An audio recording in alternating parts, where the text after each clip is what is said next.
Welcome to the podcast where mental health is at the core of what we focus on. We strive to develop people like you to maximize who you are and what you've been called to do by sharing tools and resources for better brain health. And now here's your host, Juan Garcia. Hey, welcome back everybody to our podcast. Thanks again for tuning in. We are so excited to continue to deliver these episodes for you. Hopefully they're helping you in any way possible as we focus on mental health and peak performance.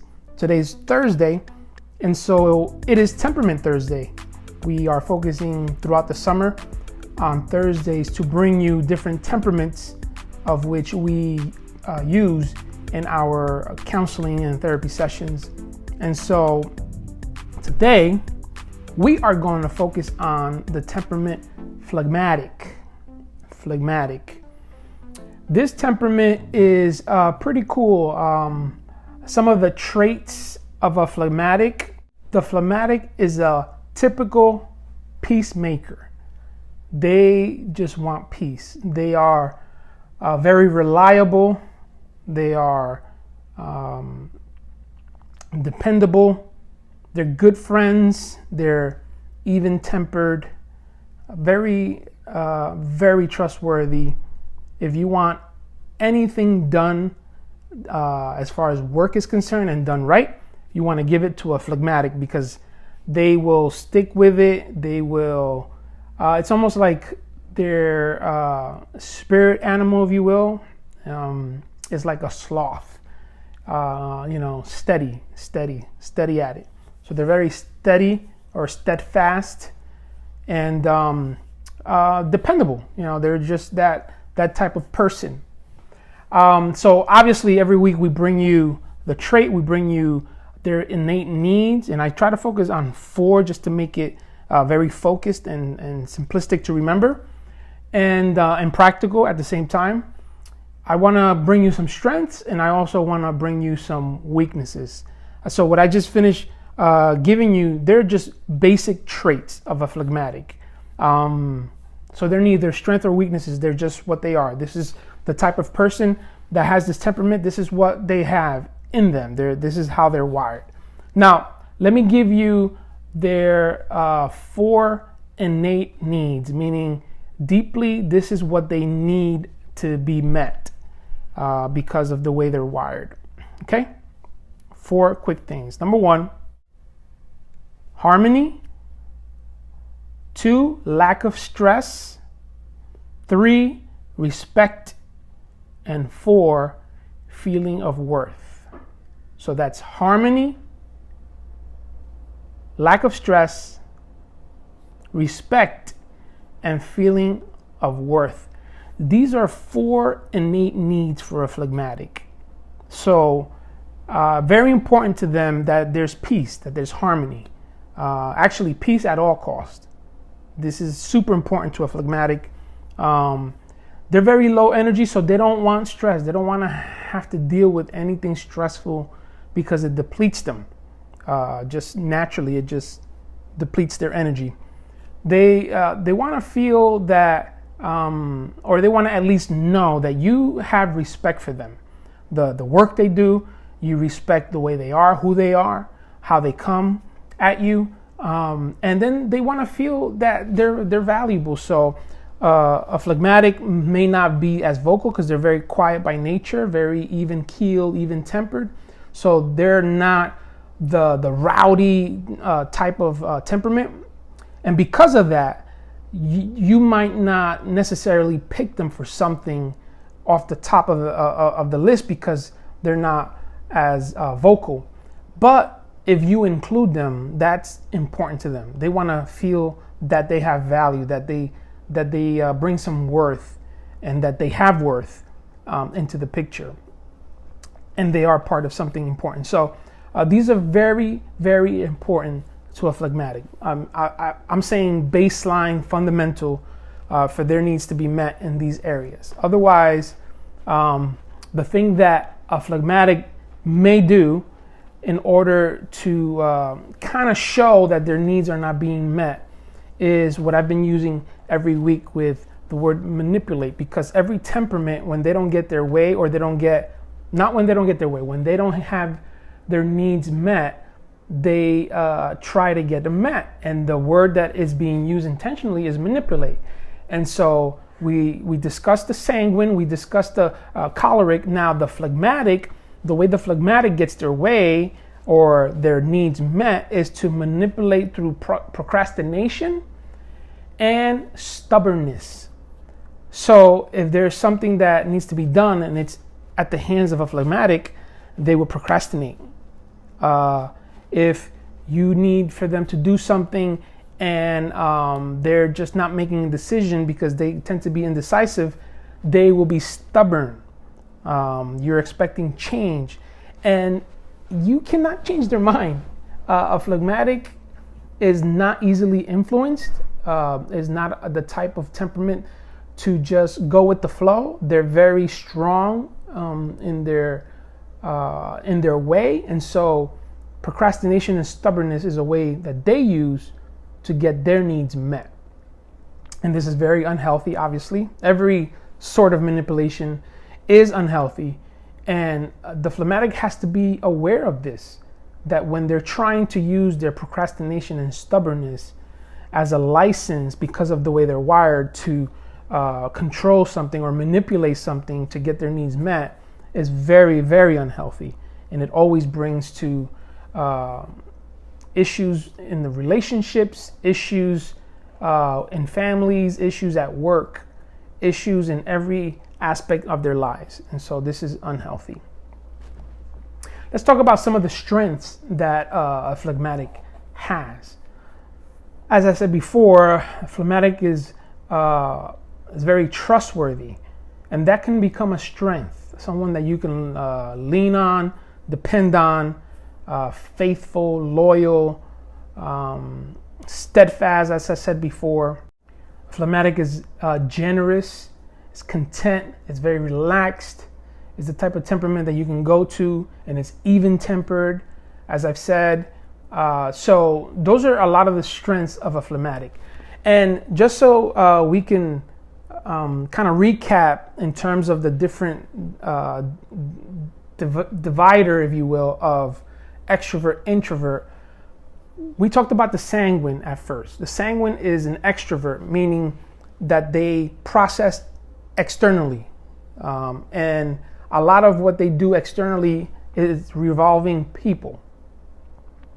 The choleric also processes externally, but they are not extroverts connected to people. They are extroverts connected to tasks. So they need bottom lines. They are black and white. They need law and order. They need things to be done and completed. And they are not so interested in details. And so you have two extroverts, the sanguine connecting more with people and relationships, and the choleric connecting more with tasks and things that need to be done. Now you have the phlegmatic. The phlegmatic is an introvert, which means that they process inwardly. So remember, extrovert, introvert, all those words mean is that the way they process is either outside extrovert or inwardly introvert. Okay? So the phlegmatic processes inwardly, but their inward processing is connected to people, which means that a phlegmatic can be a great leader, a pastor, someone that, a counselor, someone that is even-tempered, is not, kind of taken aback to things because they're so peacemaking and even-tempered in their nature. But they're not extroverted. They're not the type to be out there loud and, hey, how's everybody doing? And so don't misconstrue the fact that they are not as vocal or loud for them to be considered non-relational. They're very relational. The sanguine and the phlegmatic are the two temperaments that are very relational. The difference is that the Sanguine processes extrovertedly, meaning outwardly with people in relationship. And the phlegmatic processes inwardly, also relationally connected to people. If you want more information about that, obviously you can reach out to us, our website, you can email us, and we can clarify those things. But also, if you connect with any of these things, you want to take this assessment, because it is so important to not only know yourself thoroughly and how does it apply to your everyday life in terms of how you deal with yourself, you treat yourself, but also how you deal with others and treat others. I am one to believe, and obviously I can be very much biased in this, but I took the assessment myself. My wife has taken it, and our kids. So I think it's important that everyone takes this assessment, because the better you understand yourself, the better you'll handle life, the better you'll take care of yourself, and also the better you'll take care of others. Very, very important. So the phlegmatic has these strengths that are steady in terms of dependability and the even-temperedness that helps things stay at peace. Peace at all costs with the phlegmatic. Now let's look at a little bit at the weaknesses that they may have. Part of the weaknesses that phlegmatics can experience is they may seem unenthusiastic. They may be excited about something, but not necessarily express it in a way where it's noticeable. It's more like, we're going to the movies, yay. Inside they're saying yay, but outside they're saying yay. And part of that is because another weakness that they have is that they're very low energy. They expend their energy quite quickly. And because they're people oriented and relational, a lot of their energy that is sucked out of them is relationally. And so if they're spending a lot of time with people, they may be depleted really quickly. And so that can be a weakness, because then they become intolerable, they become sarcastic, they become they use humor in a very dry or wry way. And so it can come across very negatively to people, especially people that are close to them. And so that's one of the weaknesses. Another weakness that a phlegmatic has is that they may seem non-participatory. So they may not necessarily say, I'll do that or I'll do that. And so if you're in a group and for example, you're doing a potluck dinner or something, and everybody says, what they're going to bring. I'll bring this, I'll bring that, the phlegmatic usually is the last person to say anything. And sometimes, most of the time, they won't even volunteer. They'll wait until someone actually points them out and says, hey, what are you going to bring? Or can you bring such item? And they're like, sure, yeah, I'll bring that, no problem. Because they don't want stress. They want peace. They want harmony. They want to be included. So they want to have the respect of people, and also the feel of worth from people. But because they're introverted, they won't express it and they won't show it. And so it's a very interesting temperament. That's why it's important to know this, because sometimes we label people a certain way and give them characteristics that they don't possess, or that it's misunderstood. And when we do these temperaments, the person is aware, they connect with it, and also people that are close to them will understand them better and will be able to use language that speaks more to meet their needs. And so when you know a phlegmatic definitely needs respect or a feeling of worth, or you know that they need harmony and they need to have an environment that lacks stress, you will speak to the best of your ability to those needs so that they're met, so that you get the best out of the temperament of a phlegmatic.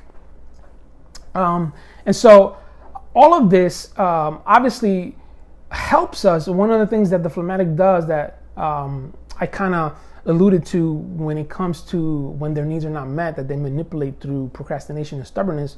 So those are two weaknesses that they have. They procrastinate, or they can procrastinate.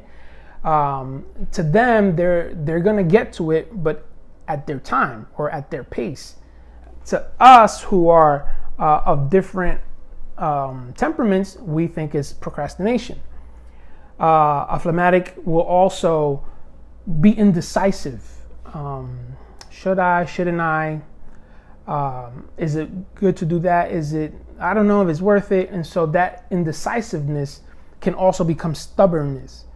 So no decision, we know, is a decision, but to a phlegmatic, it's their decision, regardless. And so it's very interesting to see the dynamics between a phlegmatic and someone that's extroverted, whether it's a sanguine or a choleric, because it could be very, very frustrating.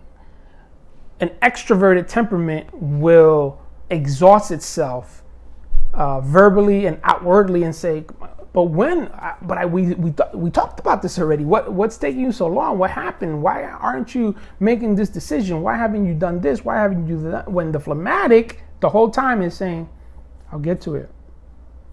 I told you I'm gonna do it. Yeah, I'm gonna do it. And so a lot of times, since the two emotives don't match, there's clash and there's frustration. One is assuming that the other doesn't care. The other is assuming that the other one is just overreacting, and so nothing gets resolved. So I think it's important to understand this dynamic, not just with this temperament, all temperaments. And if you're married, you want to know your partner's temperament, but you want to know yours first. You really want to get to know yourself first before trying to understand your partner, because it just helps you be more empathetic, more compassionate, more patient, just knowing how your partner is wired. And then you want to know your children, how they're wired. And again, we offer the temperament assessment to anyone as young as 7 years old, and there's a way to give it to a child. We have for adolescents, and we also have for young adults and obviously adults. So you want to get a hold of this report so that you are aware of how you're wired and how those that you love and those that are near you, those that you work with, those that you deal with all the time or most of the time, how they're wired. I think it's so powerful to understand this. And so that's the temperament of the phlegmatic. Again, if you have any more questions, write them in the comments below. Let us know. Send us a message, send us an email, write to us so that we can communicate to you. And also we have other tools that we can help you kind of supplement the understanding of the temperament. We have what's called a personality tool, which is the Enneagram, and that focuses really on your personality type. And then it has ways of showing you the potential strengths, your core fears, things that you tend to either react or respond to, and things that you pursue. All of these things are so awesome to really, really help you maximize your potential in this life. So if you are new to this podcast, please subscribe, like, comment, share. Let your family, friends, and foes know that Mind Yours is a mental health podcast where we focus on peak performance, mental health, brain health.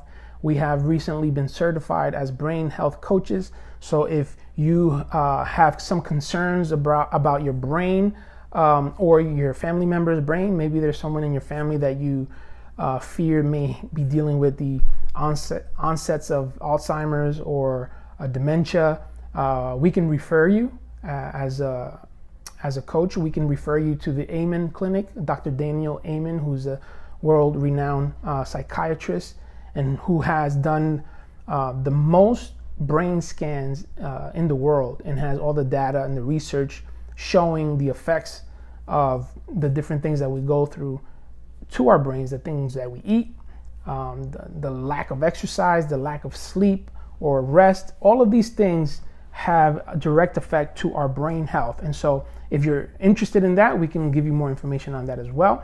All of that is going to be on the description below if you're watching this through YouTube. And if you're listening to us through the different podcast platforms, you can certainly feel free to reach out to us to our website and to our email address. Our website is juangarciaenterprises.com.